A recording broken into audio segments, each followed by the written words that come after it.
Assalamu alaikum viewers. Today we are going to describe or explain the scope of psychology.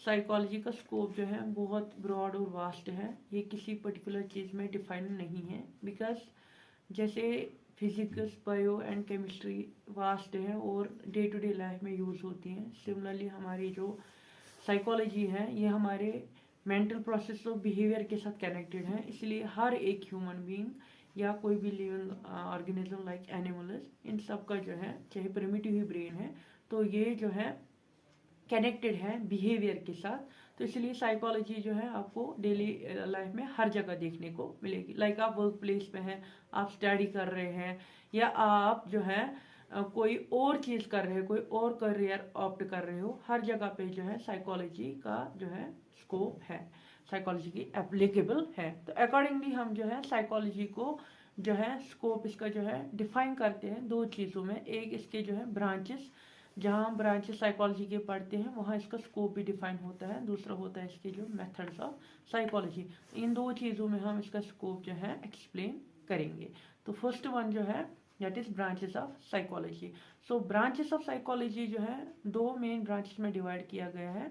First one is the fundamental branches और pure psychology, और हम उसको बोलते हैं theoretical और basic psychology, and second one is the applied psychology. Moving towards the pure branch of psychology that is pure psychology. जो pure psychology है इसमें जो हम देखते हैं इसमें फंडामेंटल नॉलेज, थेरेटिकल फ्रेमवर्क सारे जो है डिस्क्राइब करते हैं या पढ़ते हैं, और साइकोलॉजिस्ट जो है फर्दर इसमें सर्च करते हैं और इसी में नॉलेज ऐड करते रहते हैं, लेकिन डायरेक्टली कोई भी रियल प्रॉब्लम जो है सॉल्व नहीं करते हैं रियल वर्ल्ड में। तो हमारे पास जो है प्योर साइकोलॉजी जो है इसके फर्दर जो है सब टाइप्स है। इसमें जो फर्स्ट वन है that is the cognitive psychology. So cognitive psychology जो है ये स्टडी करती है, ये वो ब्रांच ऑफ साइकोलॉजी है जिसमें स्टडी करते हैं हम मेंटल प्रोसेसेस। मेंटल प्रोसेसेस क्या, यानी कि memory, perception, decision making, problem solving, thought process. तो ये सारा कुछ जो है एक माइंड या ब्रेन कैसे ऑपरेट करता है, ये हम इस कॉग्निटिव साइकोलॉजी में इस रिलेटेड जितने भी प्रिंसिपल्स हैं, बेसिक नॉलेज है या एक्सपेरिमेंट्स, वो सारा हम इसमें जो है पढ़ते हैं, स्टडी करते हैं। Second one is the developmental psychology. Developmental psychology जो है it offers the study of psychology to that level where the growth and development of an individual from his fetal life up to the elderly life. We are discussing and explaining and understanding that patterns of behavior and mental processes and the changes that occur throughout the lifespan of an individual. जितनी भी changes आएगी, जितनी भी developments आएगी उसके behavior या mental processes में, वो हम developmental psychology में पढ़ते हैं। लाइक एक बच्चा जो है वो उस वक्त कैसे बिहेव करता है, उसका सेंसरी मोटर वर्ल्ड कैसा होता है, वो हम डेवलपमेंटल साइकोलॉजी में पढ़ते हैं। सिमिलरली एक एल्डरली जो है उसके जो है मेंटल प्रोसेस जो है जैसे डिजेनरेशन स्टार्ट होती है, वो क्या इफेक्ट करती है उसके बिहेवियर पे, वो भी हम डेवलपमेंटल प्रोसेस में डेवलपमेंटल साइकोलॉजी में पढ़ते हैं। Then third one is the social psychology. Social psychology जो है this is we are again studying an individual. इस इंडिविजुअल जो हमारे पास है ये बिहेव कैसे करेगा, और जो एक एनवायरनमेंट है या जो हमारे पास सोशल लाइफ है, सोशल नॉर्म्स है, वो कैसे इफेक्ट करेंगे एक इंडिविजुअल को, और इंडिविजुअल कैसे इफेक्ट करता है इस सोसाइटी को, तो वो सोशल साइकोलॉजी में हम पढ़ते हैं। इसी में हम ग्रुप डायनेमिक्स भी पढ़ते हैं, ग्रुप वर्क, टीम वर्क, वो सारा लीडरशिप वगैरह वो सोशल साइकोलॉजी में हम पढ़ते हैं। Then experimental psychology. Experimental psychology में हम क्या करते हैं, इसमें हम रिसर्चेस एंड एक्सपेरिमेंट्स करते हैं टू फर्दर रिसर्च और uncover the principles and further add the knowledge to the basic psychology. तो ये जो ब्रांच है बेसिक साइकोलॉजी की, इसमें फर्दर हम देखते हैं जैसे कि कुछ बिहेवियर पैटर्न्स है जो अभी तक हमें नहीं पता है, या हम देखते हैं कि नहीं मेमोरी इन चीज़ों से बढ़ती है, इसमें हमने फर्दर नॉलेज ऐड कर दी। तो ये हमें कैसे पता चलता है, जब हमने रिसर्च की, एक्सपेरिमेंट किया, तो वो जो नॉलेज हमें वहाँ से बेसिक मिलती है वो हम जो है फंडामेंटल ब्रांच या प्योर साइकोलॉजी में ऐड करते हैं। देन हमारे पास जो है that is the second branch that is applied psychology, या हम इसको बोलते हैं रियल लाइफ साइकोलॉजी। सो इसमें क्या है कि we derive knowledge from the pure psychology and make some techniques apply it in the real life issues. उनको हम सॉल्व करने में वो टेक्निक्स इश्यूज या वो नॉलेज यूज करते हैं जो हमने प्योर साइकोलॉजी में ली, तो उसको हम बोलते हैं applied psychology. As the name itself suggests or says कि ये अप्लाई होगा, ये साइकोलॉजी जो है अप्लाई होगी. तो इसको हम फर्दर सब ब्रांचेस में डिवाइड करते हैं. तो उसमें सबसे पहले जो हम यहाँ पे एक्सप्लेन करने जा रहे हैं that is the clinical psychology. तो क्लिनिकल साइकोलॉजी क्या है? यहाँ हम स्टडी करते हैं इंडिविजुअल का जो उसका बिहेवियर, मेंटल प्रोसेसेस होगी जो एबनॉर्मल साइकोलॉजी में आता है. तो यहाँ पे एबनॉर्मल साइकोलॉजी में आपको भूल गई, जो थेरेटिकल साइकोलॉजी है या प्योर साइकोलॉजी है वहाँ पे एबनॉर्मल साइकोलॉजी भी हम ब्रांच पढ़ते हैं. तो उसमें हम जो है हमने अभी तक कॉग्निटिव या बाकी ब्रांचेज जो पढ़ी प्योर में वो सारी नॉर्मल की हैं, लेकिन एबनॉर्मल में हम पढ़ते हैं सेम मेंटल प्रोसेसेस पढ़ेंगे या कौन सी ऐसी चीज़ें जो डेटेरिएट हुए, कैसे इफेक्ट हुआ, वो सारा हम एबनॉर्मल इसमें एबनॉर्मल साइकोलॉजी में पढ़ते हैं. मतलब जो अनयूजुअल पैटर्न्स आएंगे, मेंटल प्रोसेसेस आएंगे, why individual is behaving differently in a different situation, वो सारा कुछ जो आएगा वो एबनॉर्मल साइकोलॉजी में आएगा. तो एबनॉर्मल साइकोलॉजी की नॉलेज जो है डिराइव करके उसको हम अप्लाइड साइकोलॉजी में डालेंगे, वहां पे हम उसको बोलते हैं क्लिनिकल साइकोलॉजी. क्लिनिकल साइकोलॉजी में हमारा फोकस जो रहता है that is mostly in majority of cases that is over the diagnosis of that problem and the treatment जो होगा related the management of that problem. तो वो हम जो है क्लिनिकल साइकोलॉजी में जो है पढ़ते हैं या यूज करते हैं, अप्लाई करते हैं. Like for example anybody is having the BPAD, that is bipolar affective disorder है किसी को. सो इसको मेनिया फेज में कौन सी मेडिसिन देंगे, ये कैसे बिहेव करेगा, हम कैसे मैनेज करेंगे, नर्सिंग लेवल पे कैसे करेंगे, मेडिसिन लेवल पे कैसे करेंगे. सिमिलरली डिप्रेसिव फेज आ रहा है उसको कैसे मैनेज करेंगे, वो सारा जो है क्लिनिकल साइकोलॉजी में हम पढ़ते हैं एंड एप्लीकेशन भी वही से लेते हैं. देन इसी का फर्दर अगर हम देखेंगे सब पार्ट है या आप इसको अलग से जो है अप्लाइड साइकोलॉजी का सेकंड पार्ट या सब ब्रांच बोल सकते हो, that is counselling psychology. Counselling psychology जो है it is more similar towards the clinical psychology but it is short term and practical and it helps in giving the counselling. किनको हम actually counselling में manipulate करते हैं behaviour एक individual का, या उसको डायरेक्ट करते हैं उस बिहेवियर की तरफ इंडिविजुअल को, या अगर उसको जहाँ पे गाइडेंस चाहिए होती है वो हम इस काउंसलिंग में ओवरऑल फोकस करते हैं. क्लिनिकल इसमें काउंसलिंग साइकोलॉजी में हम क्या करते हैं, इंडिविजुअल को हेल्प करते हैं कि वो कोप अप करे जो उसकी इमोशनल, सोशल या पर्सनल इश्यूज है उनके साथ वो कोप अप कर ले. Then third one is that is industrial और ऑर्गेनाइजेशनल साइकोलॉजी. इंडस्ट्रियल बोलिए या ऑर्गेनाइजेशनल बोलिए या इंडस्ट्रियल ऑर्गेनाइजेशनल बोलिए, तीनों ही सेम है.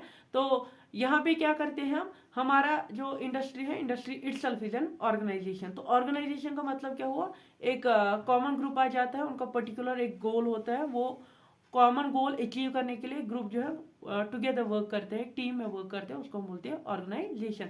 अब ऑर्गेनाइजेशनल साइकोलॉजी ये है, मान लीजिए आप कोई स्कूल है तो उस स्कूल का एम है कि एजुकेशन बच्चों को देना. तो उस ऑर्गेनाइजेशनल साइकोलॉजी में हम क्या करते हैं, यहाँ पे हम पढ़ते हैं कि बच्चों का जो मोरल है वो कैसे हाई रहे, मोटिवेटेड रहे, टीचर्स का जो मोरल है वो कैसे मोटिवेटेड रहे, हाई रहे, तो उसमें प्रोडक्टिविटी कैसे इंक्रीज हो जाए, ओवरऑल उस पर फोकस किया जाता है. तो उसमें एम्प्लॉयज की मोटिवेशन, उनको रिन्यूमरेशन, उस पर ज़्यादा फोकस किया जाता है. जैसे आप एनुअली अवार्ड देते हो, बोनसेस देते हो, ऐसी फर्दर रिन्यूमरेशन देते हो, तो वो जो है all these techniques are based on the organizational psychology. हमारा एक ही फोकस होता है कि इंडिविजुअल को जब अप्रिसिएशन मिली जाए उसकी प्रोडक्टिविटी और बढ़ जाए, तो उसका ये जो है ऑर्गेनाइजेशनल साइकोलॉजी से डिराइव हम करते हैं.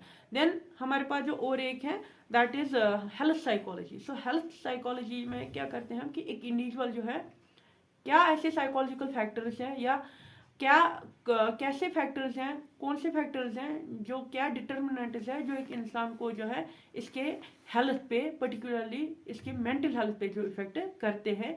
तो वो चीज़ें हम हेल्थ साइकोलॉजी में पढ़ते हैं कि हम उन साइकोलॉजिकल फैक्टर्स को पढ़ते हैं दैट कैन डेटोरिएट और promote the mental health of an individual. Those factors are studied in the health psychology. Then another branch of psychology is legal psychology or forensic psychology or criminal psychology. All these are जो है again सब branches of applied psychology. और इसमें हम क्या करते हैं, applied psychology में हम पढ़ते हैं, इसमें सॉरी फॉरेंसिक साइकोलॉजी में हम ये देखते हैं कि जो क्रिमिनल या लीगल इश्यूज है उनको हम स्टडी करते हैं कि एक इंसान ने अगर कोई क्राइम किया है, क्यों किया है, इसके माइंड में क्या था तब, या कोई अगर विटनेसेस दे रहा है, इज ही मतलब is he in that position कि इसकी विटनेस जो है मानी जाए। जैसे हम देखते हैं कि बच्चों की विटनेसेस नहीं ली जाती हैं, सिमिलरली अगर कोई साइकेट्रिक पेशेंट उसकी विटनेसेस नहीं मानी जाती हैं, तो वो सारा जो है हम क्रिमिनल और लीगल और फॉरेंसिक साइकोलॉजी में लेते हैं। या कहीं पे क्राइम हुआ, क्या साइकोलॉजिकल सीन रहा होगा, ओवरऑल जो है वो डिस्क्रिप्टिव मैनर में जो डिफाइन करता है या एक्सप्लेन करता है, वो सारा क्रिमिनल साइकोलॉजी या फॉरेंसिक साइकोलॉजी में आता है। Then educational psychology, educational psychology जो है ये फोकस करता है कि एक इंडिविजुअल जो है वो कैसे लर्न करे ज़्यादा उसके एजुकेशन में कैसे प्रोडक्टिविटी बढ़े, या टीचिंग स्ट्रैटेजीज, टीचिंग मैनेजमेंट, या न्यू एक्स्ट्रा करिकुलर एक्टिविटीज़, या जो है टाइम मैनेजमेंट पे, या स्ट्रेस एनवायरनमेंट जो है, वर्क एनवायरनमेंट, वो रिलेटेड टू द एजुकेशन, वो सारा कुछ जो है वो फोकस किया जाता है एजुकेशनल साइकोलॉजी में। तो जैसे हमारे पास और जो है सब ब्रांच साइकोलॉजी की, उसमें जो है न्यूरो साइकोलॉजी एक ब्रांच है। तो न्यूरो साइकोलॉजी जो है वो biology of brain and behavior, wiring, networking of the neurons, how neurons are connected to the behavior, mental processes, उनका work mechanism, वो सारा कुछ जो है हम न्यूरो साइकोलॉजी में पढ़ते हैं। और इसके साथ हम ये पढ़ते हैं कि how nervous system behaviors the influences the behavior of any individual and mental processes, वो सारा हम न्यूरो साइकोलॉजी में पढ़ते हैं। उसके बाद हमारे पास और एक है सपोर्ट साइकोलॉजी। सपोर्ट साइकोलॉजी में हम स्टडी करते हैं कि हमारा एम होता है कि इम्प्रूव जो है हम करें, इम्प्रूव किनका मेंटल हेल्थ टफनेस जिसको बोलते हैं, वो कैसे बरकरार रखें हम किन में, जो सपोर्टर्स मैन होते हैं उनमें। जैसे एथलीट्स हैं, उनकी जो वर्क है वो जिस वक्त उनकी ट्रेनिंग होती है या प्रैक्टिस होती है, इट बिकम्स वेरी टफ कि वो उसमें जो है परसिस्टेंट रहे या डिटरमाइनर रहे। उनको मोटिवेट रखने के लिए, वो मोरल जिंदा रखने के लिए वो जो है स्पोर्ट साइकोलॉजी का यूज होता है। Then environment psychology, it studies the relationship between the individuals and their environment या सराउंडिंग्स, और फैक्टर्स वो जो इन्फ्लुएंस करते हैं, एनवायरमेंटल फैक्टर जो इंसान के मेंटल हेल्थ पे इफेक्ट डालते हैं, वो हम एनवायरमेंटल साइकोलॉजी में पढ़ते हैं। देन मिलिट्री साइकोलॉजी में अगेन जैसे हम सपोर्ट साइकोलॉजी पढ़ते हैं, सेम यहाँ भी है। Since military defence job is a very stressful job, frustrating, तो वहाँ पे अगेन उनको जो है उनका स्ट्रेस मैनेजमेंट टेक्निक्स, उनका मोटिवेशन रखना, उनका मोरल रखना, वो हम सारा मिलिट्री साइकोलॉजी में पढ़ते हैं। एंड उसके बाद ही हमारे पास जो है that is cross cultural psychology. Cross cultural psychology में हम क्या पढ़ते हैं, इसमें हम देखते हैं कि जो डिफरेंट कल्चर्स होते हैं, how the psychology of one culture effect the culture of another, तो वो क्या इफेक्ट डालते हैं, उनका क्या इन्फ्लुएंस रहता है बाकी कल्चर्स में, जिसमें हम ट्रांस कल्चरल सोसाइटी बोलते हैं, तो वो हम इसमें पढ़ते हैं। तो इसी में हम बायास, प्रेजुडिस वगैरह पढ़ते हैं। देन उसके बाद ही हमारे पास है कंज्यूमर साइकोलॉजी। कंज्यूमर साइकोलॉजी में हम क्या पढ़ते हैं कि एक कंज्यूमर का जो है वैल्यू सेट, माइंड सेट क्या रहता है, जिसकी वजह से क्या होता है कि जो मार्केटिंग में इन्फ्लुएंस करता है एक कंपनी का, तो उसमें हम उसका जो है बिहेवियर, कंज्यूमर बिहेवियर देखते हैं। और उसमें हमारा जो रहता है ज़्यादा कि एक इंसान का बिहेवियर, कंज्यूमर का बिहेवियर कैसा रहेगा, कैसे इफेक्ट होगा, जो परचेजिंग में उनको इफेक्ट करेगा, ताकि मार्केटिंग ज़्यादा हो। जो आजकल आप एडवर्टीजमेंट देखते हो, तो वो सारा जो है all works on the consumer psychology. इसमें जो है ज़्यादा ब्रेन वॉशिंग का कॉन्सेप्ट दिया जाता है। तो आपको ऐसे ऐसे थॉट्स दिमाग में इंडल्ज किए जाते हैं थ्रू दीज एडवर्टीजमेंट्स, तो ताकि आपका दिमाग जो है अनकॉन्शियस लेवल पे या सबकॉन्शियस लेवल पे सोच पे मजबूर हो जाए, वो प्रोडक्ट लेता है। तो वो हम कंज्यूमर साइकोलॉजी में पढ़ते हैं। Overall I will conclude this topic regarding the branches of psychology. So हमारा जो प्योर साइकोलॉजी है that is totally different from the applied psychology, but they are the intricate blend of the two branches। तो हमारा जो यहाँ पे pure psychology जो है ये ऑफर करता है फंडामेंटल नॉलेज को, और जो अप्लाइड साइकोलॉजी है वो ऑफर करता है डायरेक्टली उन टेक्निक्स को, उन नॉलेजेस को जिससे हम रियल लाइफ इश्यूज को सॉल्व करते हैं। और बहुत जो एरियाज है ये इंटरलिंक है, इंटरडिपेंडेंट है, जिसकी वजह से हम क्या करते हैं, अंडरस्टैंड करते हैं और इम्प्रूव करते हैं variety of human behaviour. Hope you like this topic. If there are further queries or any improvements, do tell us and suggest us in the comments. Thank you so much.